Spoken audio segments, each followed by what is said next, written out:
چۆن پاشای مەزنی کورد دیاکۆ سەرڕای پەڕەوازەیی و ناتەبایی مادەکان ئەوانی کرد بە یەک و دەوڵەتێکی لێ دروستکردن. لەگەڵمان من ئەمڕۆ قسە لەسەر ئەم بابەتە تایبەتە دەکەین.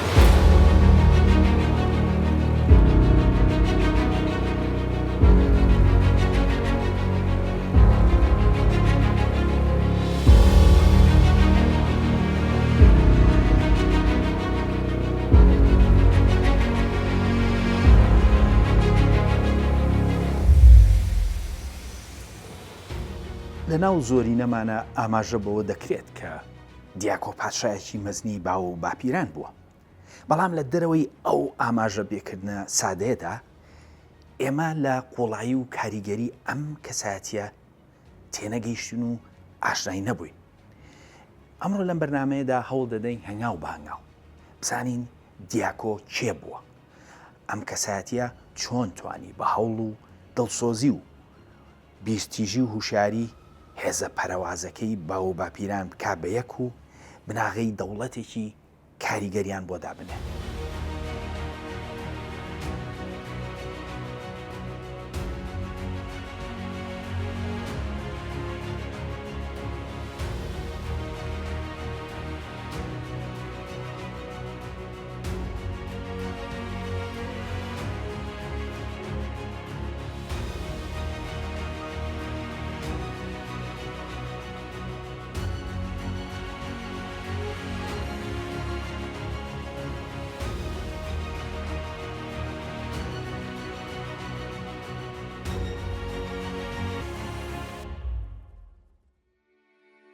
نزیکی 2700 ساڵ لەمەوبەر پیاوێکی بیرتیژی کورد بە ناوی دیاکۆ بیری کردەوە لە گۆڕانکاریەکی ڕیشەی لە کۆمەڵگەی کوردیدا. ئەم کەسایەتیە مەزنە پلانێکی هەمەلایەنەی هەبوو، بەڵام یەکێک لەو بابەتە گرنگانەی کە کردیە بناغەی هەوڵەکانی بەهێزترین چەکی گۆڕانکاری ڕیشەی بوو، ئەویش چەکی دادوەری و سەروەری یاسا بوو. پرسیارێک دێتە پێشەوە، باشە بۆ دیاکۆی مەزن دادوەری و سەروەری یاسای هەڵبژارد؟ لە ڕاستیدا ئەم سەرکردە کووردە لە قوڵایی و کاریگەری دادوەری و حکمی یاسا گەیشت بوو لە دروستکردنی کۆمەڵگەیەکی بەهێزی یەکگرتوودا. پێناسەی سادەی دادوەریش شتێکمان پێدەڵێت لەبەرەوەی کە دادوەری بریتیە لە مامەڵەکردنی حەقانی و بێلایەنانە لەگەڵ تاکەکان و پێدانی ئەوەی کە هەر کەسێک شایانیەتی و حەقێتی بە پێی یاسا ماف یان بنەما ئەخلاقیەکان. ئەوە یەکێک لە سادەترین پێناسەکانێتی، بەڵام دادوەری بەشێکی گرنگی بنەمای بوون و هزری مرۆڤە، بەڕادەیەک کە وەک شتێکی زگماکی دەردەکەوێت. هەر لەبەرەوەی کە زۆر بەمان هەندێکجار کە نادادوەریەک دەبینین خۆڕسکانە ڕەفتار دەکەین. لە ڕاستیدا دادوەری هێندە چەمکێکی بەهێز و کاریگەر و سادەیە، هەندێک جار کاریگەری لەسەر ئاژەڵیش دەکات. لەم فیلمەدا دەبینرێت کە تاقیکردنەوە لەسەر 2 مەیمون دەکرێت. ئەو 2 مەیمونە داوایان لێ دەکرێت بەردێ بدەنە دەست کەسێک، لە بەرامبەر بەو کاریاندا خواردنیان پێدەدرێت. ئەوەی یەکەم بۆ ئەنجامدانی کارەکەی درێوەردەگرێت، بەڵام ئەوەی دووەم خەیار. مەیمونی دووەم جاری یەکەم خیارەکە قبول دەکات، بەڵام جاری دووەم دەیداتەوە بە چاوی کەسەکەدا. واتە مەیمونەکە بێ هیچ ڕاهێنان و فێرکردنێک خۆڕسکانە دەرکی بە نادادوەری کرد و پێی قبول نەکرا کە مەیمونی یەکەم ترەی شیرین وەربگرێت، بەڵام ئەو تەنها خیار. ئەمانە نیشانی دەدەن کە دادوەری هەر وشەیەکی سادە نییە، بەڵکو بنەمایەکی گرنگی بوونە. هەر لەبەرەو هۆکارەیە کە ئەو کۆمەڵگەیانەی کە حکمی یاسا و دادوەری تیاندا باڵەدەستن، خەڵک تیاندا هەز بە ئارامی دەکەن لەبەرەوەی دەزانن کە مافەکانیان پارێزراوە. بە کورتی دادبەری و باڵادەستی یاسا ژینگەیەکی گونجاو دروست دەکات کە وا دەکات مرۆڤ لە کۆمەڵگەکاندا بە ئاسووتەتر بژی و لە ئەنجامدا کۆمەڵگە گەشە دەکات و بەهێزتر دەبێت. کەواتە نادادوەری هێندە کاریگەرە نەکەر مرۆڤ، بەڵکو ئاژەڵیش دەجوڵێنێت.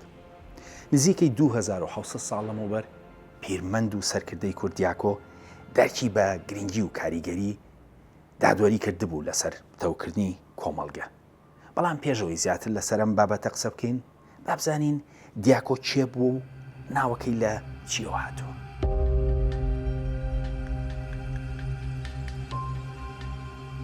دیاکۆ بە دامەزرێنەری دەوڵەتی ماد و ئەو بە سەرەتا و سەرکردەی یەگرتنی ئەوان دادەنرێت. ئەگەر سەرەتا لە ناوەکەیەوە دەست پێ بکەین، دیاکۆ ناوێکی مادی بووە. بەڵام ناوی هاوشێوەی تریشێ لە ناو مادەکاندا کە بە پاشگیری کو یاخود کۆ کۆتایی دێت، وەکو میتراکو کە ئەمڕۆ بۆ بە میهراکۆ. هەروەها لە ناو مادەکانە ناوەکانی وەک مژداکو، ئەرباکو، پەیوکو، کاروکو چەندین ناوی هاوشێوە هەبووە. بەو ناوانەدا دەردەکەوێت کە کو پاشگرە و بەشەکەی تر مانای جیاوازی هەیە. ئەمڕۆ لە کوردیشدا ئەو پاشگرە ماوە و چەند ڕۆڵێکی هەیە. تەنانەت شێوەیەک لەو پاشگرە لەگەڵ نازناوی فەیلسوفی کورد سوورەوەردیشدا دەردەکەوێت بە شێوەی ئەمیرەک. ناوی دیاکۆ بۆ یەکەم جار لە مێژوودا نزیکی 3500 ساڵ لەمەوبەر لە شوێنەواری نووزی لە نزیک شاری کەرکووکی ئەمڕۆ لە ناو هوریەکاندا تۆمار کراوە. واتە ناوەکە بە بەڵگەوە 3500 ساڵ دێرینە و نزیکی 800 ساڵ پێش دیاکۆی مادەکان تۆماری هەیە و دەشێت زۆر لەوە دێرینتریش بێت. جگە لەوە ناوی دیاکۆ هێندە باو بووە لە ناو باوانی کووردا زیاتر لە 2700 ساڵ لەمەوبەر لەلایەن ئاشووریەکانەوە وەک دەسەڵاتدارێکی ناوچەیی ماناییەکانی ناوچەی موکریان تۆمار کراوە. هەندێک دەڵێن ئەوە هەر هەمان دیاکۆی مادەکانە، بەڵام پێناچێت ئەو بۆچوونە دروست بێت لەبەرەوەی دیاکۆیەکی تریش هەیە لای ئاشووریەکان کە ناوی تۆمار کراوە. بوونی ئەم ناوانە ئەوە دووپات دەکەنەوە کە لە هەمەدانەوە هەتاوەکو کەرکووک و موکریان ناوی دیاکۆ لە ڕابردوودا لە ناو کووردا بڵاو بووە. واتە ناوەکە لە سەردەمی جیاواز و لە ناوچەی جیاوازی کوردستاندا تۆمار کراوە کە ئەوانە دووپاتی دەکەنەوە. ناوەکە زۆر دێرین و بڵاو بووە لە ناو باوانی دێرینی کووردا. هەروەها هەرچەندە ئەمڕۆوا باوە کە مادەکان نزیکی 3000 ساڵ لەمەوبەر هاتوونەتە ناوچەکە، بەڵام ئەوە حقایەتێکی بێبنەمای ئەوروپیە و بەڵگەی لە پشتەوە نییە. ئەو ڕاستیە لە ناوی دیاکۆشدا دەردەکەوێت کە مێژوەکەی پێش ئەو کۆچە خەیاڵیە. وەک لە ڕێگای سەرچاوەکانەوە دەرکەوت، ناوی دیاکۆ ناوێکی بڵاو بووە لە سەردەم و ناوچەی جیاوازی کوردستاندا. ئەمە وەکو ناو، بەڵام بابزانین مادەکان پێش دیاکۆ لە هەلومەرجێکی چۆندا دەژیان کەوای لەو کرد بیر لە گۆڕانکاری بکاتەوە. لا کۆمەڵگەی مادیدا بناغە و یەکەی سەرەکی هۆز بووە. ئەو هۆزانش یەکەی دەسەڵاتی ناوچەیان پێک دەهێنا کە بە کۆمە یاخود کۆمە دەناسرا. ئەم وشەیە ئەمڕۆ لە زمانی کوردی داماوە بە مانای کۆمەڵە و لە زۆربەی زمانە هەندۆروپیەکاندا بەدی دەکرێت. واتە گەورەترین یەکەی دەسەڵات کۆمەیەک بووە کە وەک ناوچەیەکی بچووگوا بوو. ئەم بابەتە سەرچاوە ئەکادیمیەکان پشڕاسی دەکەنەوە. هەر هۆزێکی مادەکان لەلایەن سەرۆک هۆز یان شازادەیەکەوە سەرکردایەتی دەکرا و کۆمەڵێک جەنگاوەری هەبوو. سەرکردەی هۆزەکان خاکی خۆیان کۆنتڕۆڵ دەکرد. کاتێک کە دەسەڵاتدارێکی مادی کۆچی دوایی دەکرد، زۆرجار ماڵ و ناوچەی دەسەڵاتی بەسەر وەچەکانیدا دابەش دەکرا. ئەو هەلومەرجە وای کرد بوو کە دەسەڵاتە میدیەکان زیاتر بەش بن و ئەگەری ملمنالی ناوخۆیشیان هەمیشە لە ئارادا بێت. ئەو شێوە ژیانە زۆر هاوتەری بە لەگەڵ ئەو وەسفەی کە هیرۆدۆت بۆ میدەکانی کردووە کە ئەو دەڵێت پێش سەر هەڵدانی دیاکۆ مادەکان سەرقاڵی ململانەی ناوخۆیی بوون و لە ناسەقامگیریدا دەژیان و هەر سەرکردێک حکومڕانی خێڵەکەی خۆی دەکرد و هیچ پاشایەک نەبووە کە یەکیان بخات. ئەو دۆخە پشێوەی کۆمەڵگەی مادەکان کە هیرۆدۆت ئاماژەی پێدەکات لەگەڵ دەقەکانی ئەو سەردەمەدا یەک دەگرێتەوە. نمونەیەک لەو هەلومەرجە دەتوانرێت لە تۆماری ئاشووریەکاندا لە سەردەمی جیاوازدا ببینرێت.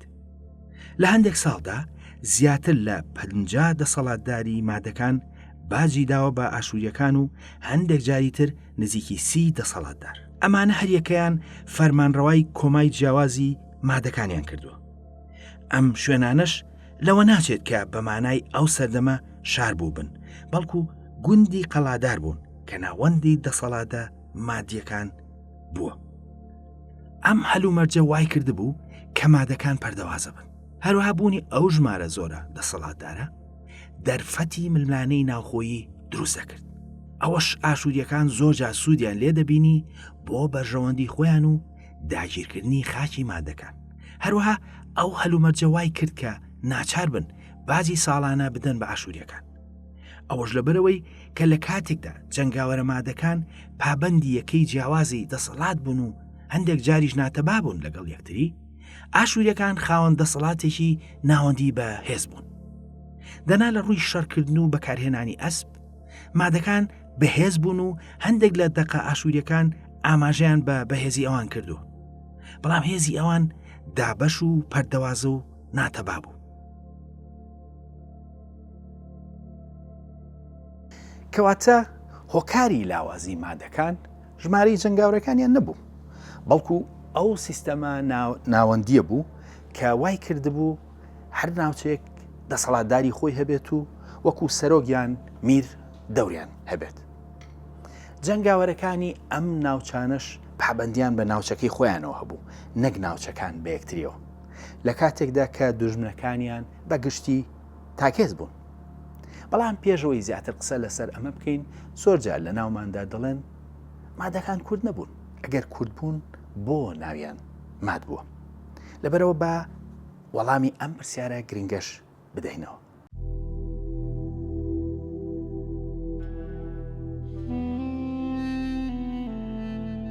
ئەم بابەتە زۆر گرنگە و وەڵامەکەشی بۆ تاکی کورد بە هەمان شێوە. ئەوەش لەبەرەوەی کە ئەگەر تاکێکی کورد پەنا بۆ سەرچاوە نوێ ئەکادیمیەکان بەرێت، ئەوە زۆرینەیان پێیان وان نییە کە مادەکان کورد بن و ئەگەر ئاماژەشی پێ بکەن، زۆربەی جار دەڵێن کوردەکان خۆیان دەگەڕێنەوە بۆ بنەچەیەکی مادی. سەرچاوەکان چەندین جار ئاماژیان بە کوردبوونی مادەکان کردووە. بۆ نمونە قەشەی مێژوونووسی کوردستان میکایلی سریان زیاتر لە 800 ساڵ لەمەوبەر ئاماژە بۆ دەکات. ئەو شایەتێکی ئاسایی نییە. ئەو مێژووی جیهانی بەپێی تێگەیشتنی ئەو سەردەما نووسیوە و بەڕوونی لە پەرتووکەکەیدا ئاماژە بە کوردبوونی مادەکان دەکات. تەنانەت شەڕی سەردەمی خۆی لە نێوان تورک و کووردا بە شەڕی تورک و ماد لە قەڵەم دەدات. واتە بەڕوونی ئەو کورد و ماد بە یەک نەتەوە دادەنێت. مێژوونووسی ئەرمەنیش حەیتومی کریاکۆس بە هەمان شێوە ئاماژە بەو ڕاستیە دەکات. ئەو لە کاتێکدا کە ئاماژە بە سەلاحەدینی ئەیوبی دەکات کە چۆن دەسەڵاتی لە میسر گرتووەتە دەست، دەڵێت دوای فاتمیەکان مادەکان دەسەڵاتیان گرتە دەست کە بە کورد دەناسرێن.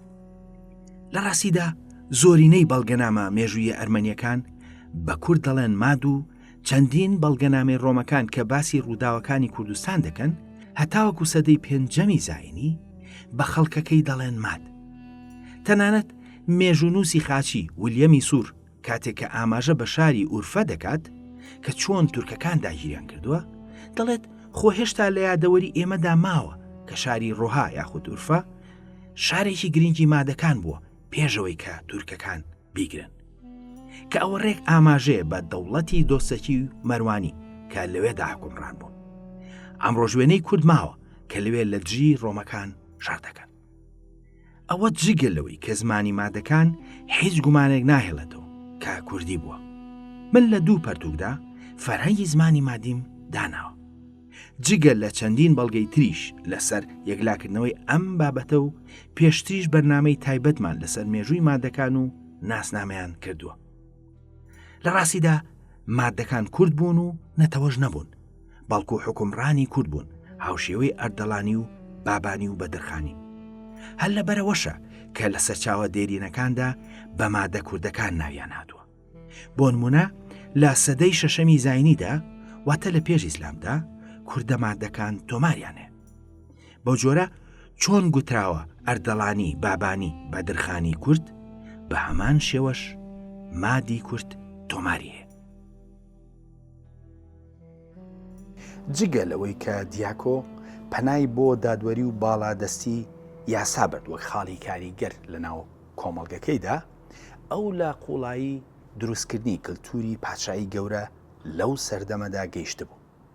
لەبەرەوە کۆمەڵێک گۆڕانکاری ڕیشەی بەو ئامانجە کرد. دەبێت ئەوە بزانین کە سەرڕاوی کە ناوی دیاکۆ لە ناو مادەکان و ماناییەکان و هوریەکاندا تۆماری هەیە، بەڵام مێژووی دروستبوونی دەوڵەتەکە کۆنترین سەرچاوی هێرۆدۆتە. پێش هێرۆدۆت لە ناو تۆماری بابەتی ڕۆژانەی سەرچاوە ئاشووریەکان ناویان هاتووە، بەڵام مێژویان نەنووسراوە. هێرۆدۆت کە لە ساڵی 485 پێش زایندا لەدایک بووە، ئەو یەکەم کەس بووە کە مێژووی نووسیون. واتە وەختێک ئەو مێژووی نووسیوە، نزیکی 150 ساڵ بەسەر ڕووداوەکانی سەرەتای یەکگرتنی مادەکان تێپەڕیوە. واتە هێرۆدۆت لە قسەی دەماودەمی ماد و یۆنانی و هەندێک نووسراو ئەو زانیارێنی وەرگرتووە. بەو جۆرە بەشێک لە زانیاریەکان دەماودەم بوون و دەشێت کە هەندێکیان جیاوازیان هەبێت لەگەڵ ڕووداوەکاندا، بەڵام کرۆکی گوجێڕانەوەکان ڕاستیەکی مێژووی بووە. جگەلەوە هێرۆدۆت وەک سەرچاوەیەکی ڕوانگەی مادەکانە لەسەر خۆیان و ڕابردویان. واتە هەرچەندیشە بەشێک لە مێژووەکەی هێرۆدۆت گێڕانەوەی دەماودەمە، بەڵام ڕوانگەی مادەکان خۆیانی تێدا بووە سەبارەت بە هەلومەرجی ڕابردویان. بە کورتی و بە قسەی هێرۆدۆت دیاکۆ موحی دەوڵەتێکی مادی چوو بۆ سەریەوە و زانیوێتی هیچ شتێک هێندەی یاسا و دادوەری گرنگ نین بۆ دروستبوونی کۆمەڵگە و دەوڵەتێکی یەگرتووی بەهێز لە بەرەوپەنای بۆ ئەو دوانە بردووە. وەک پێشتر ئاماژەمان پێکرد، لە ناو مادەکاندا چەندین دەسەڵاتی ناوچەیی هەبوون. ئەمەش بوو بووە خۆی دابەشبوونی کۆی دەسەڵاتی ئەوان و هەروەها ناتەبایش لە نێوانیاندا هەبوو کە ئەوە خاڵی لاوازیان بوو. دیاکۆ سەرەتا لا گوندەکەی خۆی دەستی پێکردو. ئەو لەوێ وەک دادوەرێکی زۆر ڕازگۆ مامەڵەی لەگەڵ کاروباری خەڵکی ناوچەکەی کردووە. بە شێوەیە کە هەواڵی دادوەری دیاکۆ وردە بڵاو بۆتەوە و ئیتر خەڵکی ناوچەکی خۆی و ناوچە دوورەکانیش ڕۆژ بە ڕۆژ بۆ کێشەکانیان زیاتر ڕویان دەکردە ئەو. دیاکۆ دەرکی بە گرنگی و کاریگەری و پێویستی هەوڵەکانی خۆی کرد. ئەمجا ڕایگەاند ئەو بەهۆی کاری دادوەریەوە کاروباری خۆی بۆ ئەنجام نادرێت و لەبەرەو هۆکارە چیتر ناتوانێت کە دادوەری بۆ کێشەکانی خەڵک بکات. خۆ دوورخستنەوەی دیاکۆ بۆشایەکی لە ژیانی خەڵکدا دروست دەکات و وا دەکات کە کێشەکان کەڵەکە ببن و دیسان شێوی دروست بێت.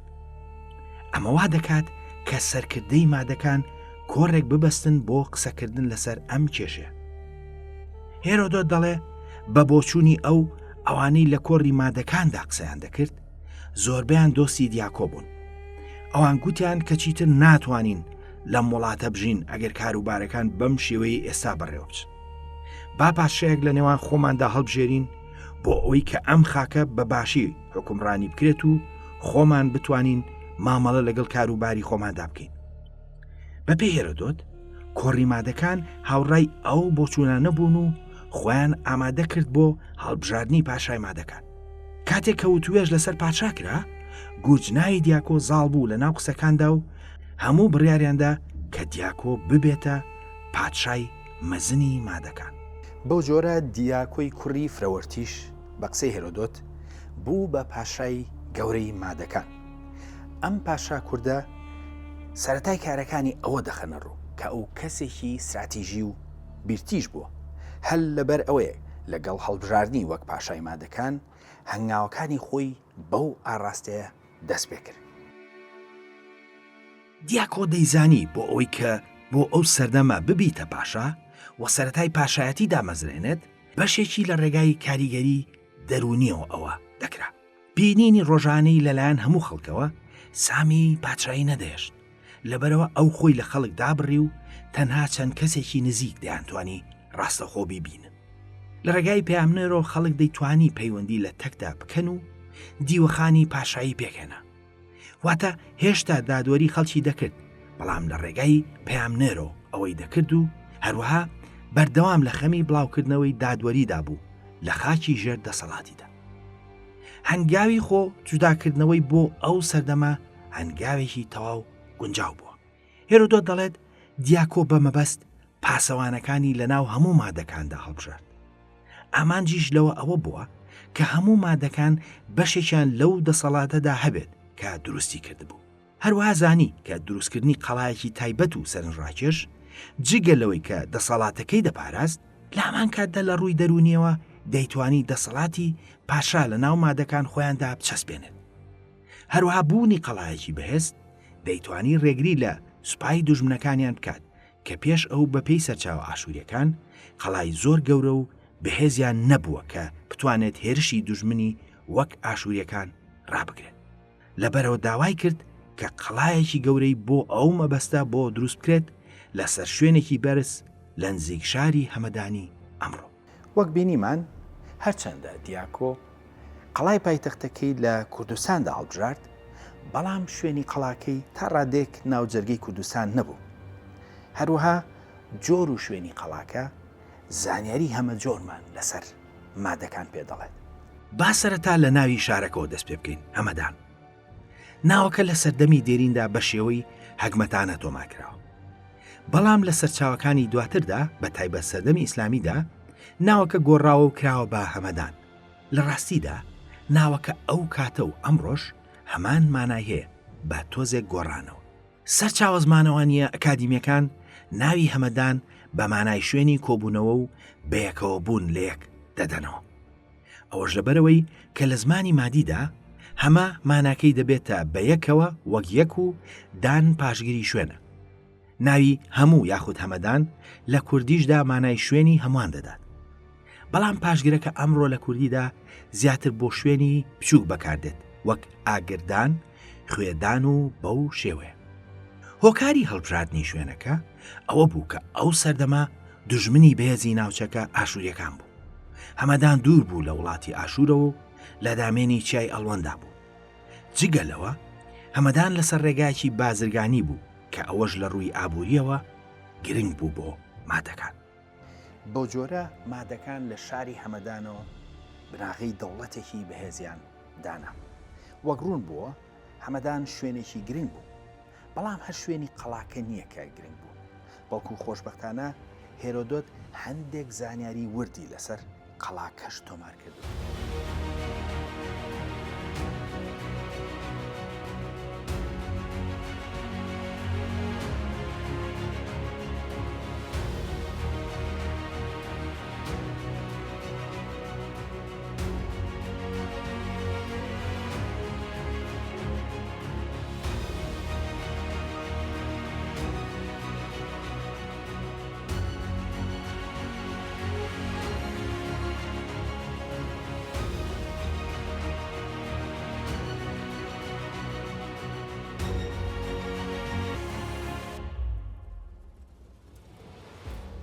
لە شاری هەمەداندا قەڵایەکی بەهێز دروستکرا کە شایانی دەوڵەتێکی بەهێز بێت.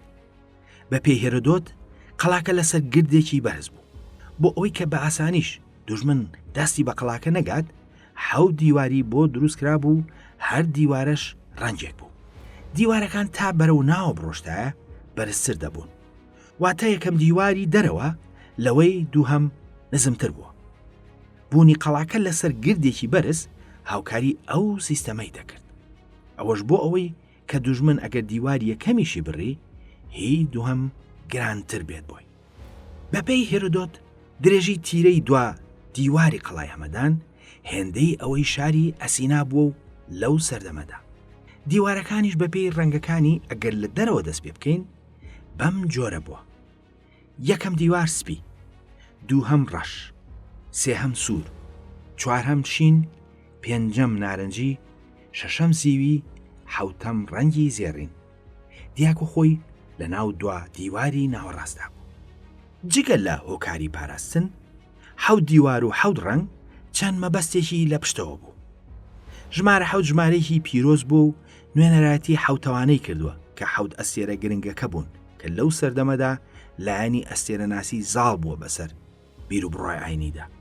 هەروەها بوونی ئەو هەموو دیوار و ڕەنگە هەمە جۆرە کاریگەری هەبووە لەسەر پیشاندانی وێنەیەکی گەورە و کاریگەر لە ناو مادەکان بۆ ئەوەی دەرک بە بەهێزی و دەسەڵاتی پاشاکەیان بکەن.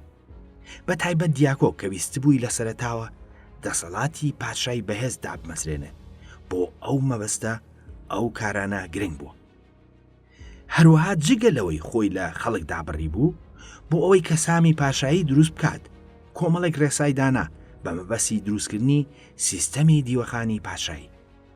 بەپێی قسەکانی هێرۆدۆت، دیاکۆ هەموو ئەو ڕێکارانەی بۆ مەبەستی دامەزرانی حکمی پاشایەتی پەیڕەو کردووە. هێرۆدۆت ئاماژە بەوە دەکات کە هەرچەندە کاریگەری دیاکۆ سنووری قەڵەمڕەوی ناوچەی مادەکانی تێن نەپەڕان، بەڵام ئەو توانی بناغەی دەسەڵاتی دەوڵەتەکەیان بۆ دروست بکات و وەک یەک نەتەوە حکومڕانیان بکات. ئێستا کە بابزانین دوای دیاکۆ مادەکان چیان کرد.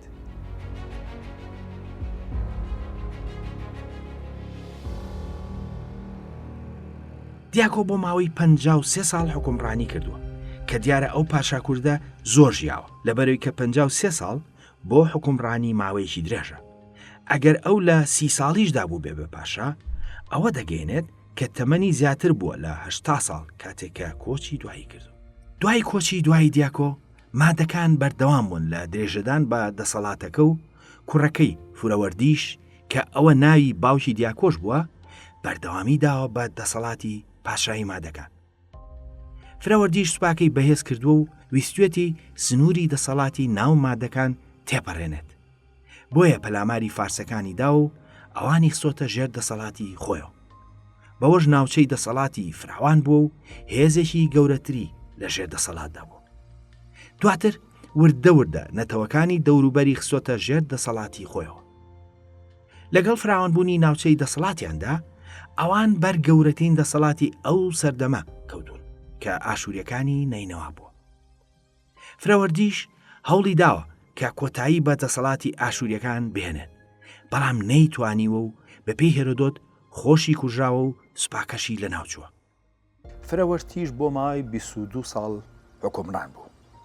لە کاتێکدا دەسەڵاتی دەوڵەتەکەی ئەو سنووری وڵاتی مادی تێپەڕان، بەڵام نەیتوانی کۆتایی بە حکمی ئاشووریەکان بهێنێت. لە ڕاستیدا ئەو ژیانیشی لە پێناوی بەدیهێنانی ئەو ئامانجەدا دانا. دوای ئەو کەیخەسرە و دەبێتە پاشا و بەپێی هێرۆدۆت ئەو لەوانەی پێشخۆی زیاتر تینووی دەسەڵاتێکی بەهێز بوو و ئامادەی شەڕ بووە.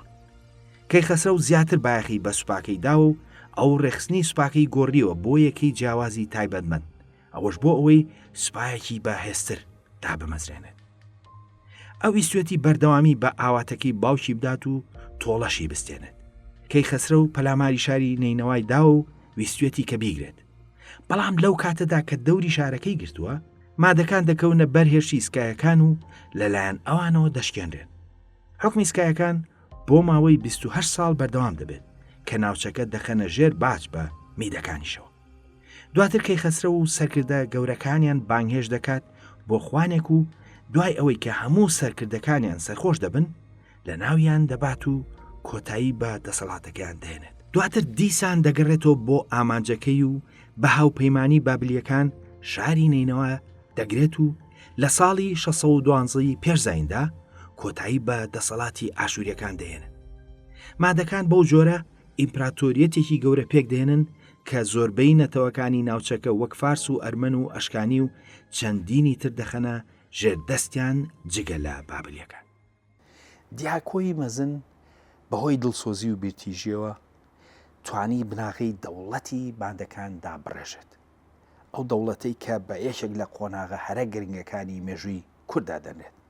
بەڵام نزیکەی 1600 ساڵ دوای دیاکۆش میرێکی کورد بەناوی بەدری حەسنەوی هەمان ڕێچکەی دیاکۆی بەکارهێنا بۆ ڕێخستنەوە و بەهێزکردنی دەوڵەتەکەی. ئەوەی مای سەرنجە میرێکی کورد لە هەمان ناوچەی دەسەڵاتی دیاکۆدا دوای نزیکی 1600 ساڵ لە دیاکۆ ئەویش لەسەر هەمان ڕێچکە گۆڕانکاری کردووە لە دەسەڵاتی کوردیدا و توانوێتی خۆی بەهێز بکات.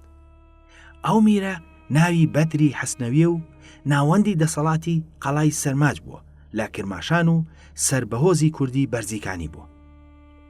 ئینسایکلۆپیدیای ئیسلامی وتەیەکی ئەبوو شوجاعی ڕووزڕەواری دەێنێتەوە کە نزیکی 1000 ساڵ لەمەوبەر وەسفی بەدری حەسنەوی دەکات لەوەدا کە چۆن هۆزە کوردیەکان لە ناتەبایی و نائارامیدا ژیاون و ئەو ڕێکی خستون و دەڵێت بەپێی ئەبوو شوجاعی ڕووزڕاوەری کە بەرزیکانی بە خراپترین هۆز لەسەر گۆی زەوی دانا بۆ تاقمگەری، بەڵام توانا و وزە و دادوەری بەرز دەرخێنێ و پێی وایە کە ئەوانە بوونەتە هۆی ئەوەی ڕێزی ڕێخستن بەسەریاندا بسەپێنێت و بەڕێوەبردنێکی دارایی گونجاو بۆ دروستکردنی ڕێگەی ناوچیەکان و بازاڕەکان، لەوانە بازاڕی هەمەدان بۆ فرۆشتنی بەرهەمەکانی خۆی و باوەشگرتنەوە بۆ ئاین و دابینکردنی دیاری گەورە و ئاسایش و ئارامی بۆ حاجەکان کە بە ناو قەڵەمڕەوی ئەودا تێدەپەڕین فراهم بکات.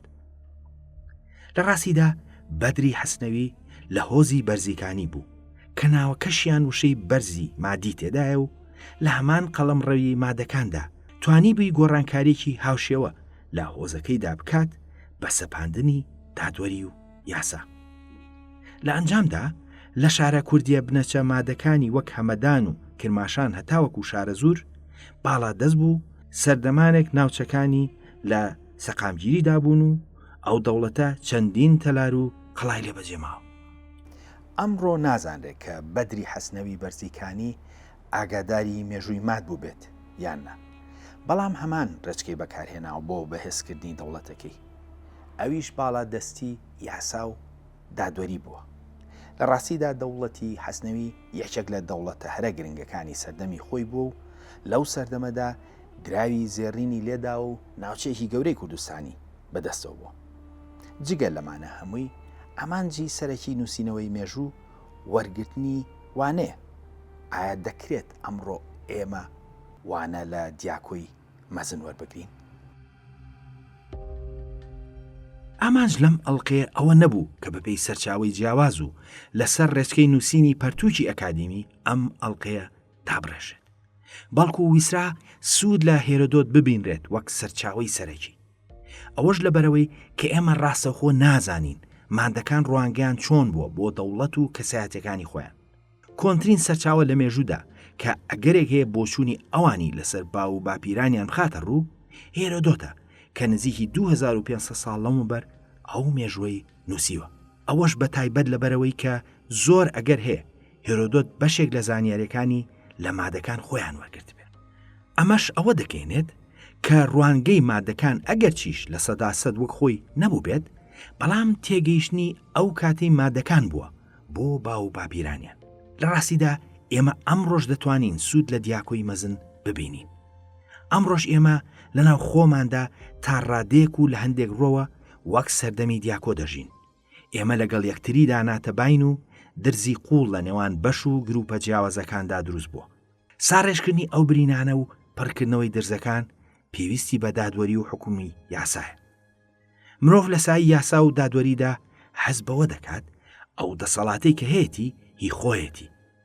ئەوەش لەبەرەوەی کە هەموو تاکێک دەتوانێت سوود لە دەسەڵاتەکە وەربگرێت بۆ پاراستنی مافەکانی. واتە هەموو تاکێک لەژێر سایی دادوەری و یاسادا هەز بە ئارامی دەکات و لە ئەنجامدا داکۆشی لەو دەسەڵاتە دەکات کە ئەوەی بۆ فراهم دەکات. ئایدیۆلۆژی و قسە ڕەنگا و ڕەنگەکان وەک جاران ناتوانن کاریگەری بەجێبێڵن. لەبەرەوە زۆرش لە ناو کۆمەڵگەکاندا وەک جاران بەهایان نەماوە. ئەوەی بۆ هەتایی کاریگەرە حکمی یاسا و دادوەریە. دیاکۆی پاشایی باو و باپیرانیشمان هەر ئەو ڕاستیەمان پێڕادەگەێنێت. مێژووی کورد مێژوێکی دەوڵەمەندە بە ڕووداوی هەمە جۆر. ئەوە جگەلەوەی ئاشنابوون بەو مێژووە بەشێک لە پرۆسەی خۆناسین، بەڵام ڕووداوەکان دەشێت ببن بەوانەیەک بۆ ئەم سەردەمەش کە ئەوە یەکێک لە ئامانجە سەرەکیەکانی مێژوو نووسین خۆیەتی.